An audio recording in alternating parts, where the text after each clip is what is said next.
La huella de la línea.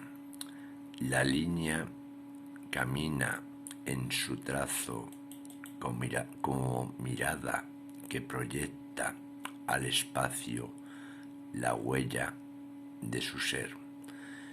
Ecos de tintas lacios esquivan los contornos del papel.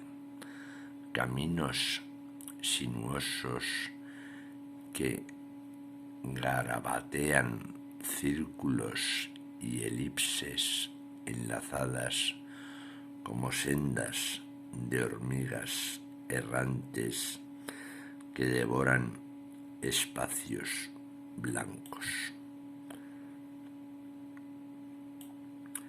Cincel de tinta. Emergen trazos en el blanco papel y la línea decora con dibujos abstractos la horizontalidad del canto al aflorar, sombras diminutas enfilando contornos, senderos de tinta que acompasan su ritmo azul en el gorgojeante pincel. Fluye el suero de calamar sin pausa, recortando y acortando espacios como esquivos trozos que tornan cincel.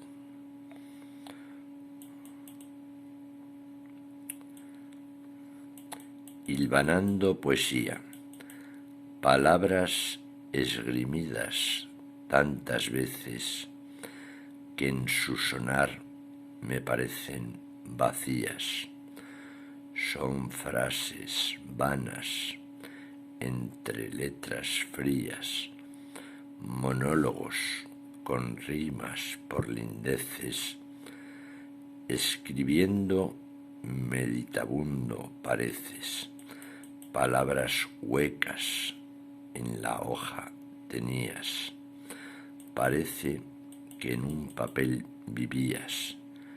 No obstante, aburrido eres con creces. Escribes de fingidas ilusiones. Entre líneas el tiempo recortando e intentando componer canciones. A veces las musas acariciando, desgranando entre tinta emociones. Son textos de Miguel de Asens.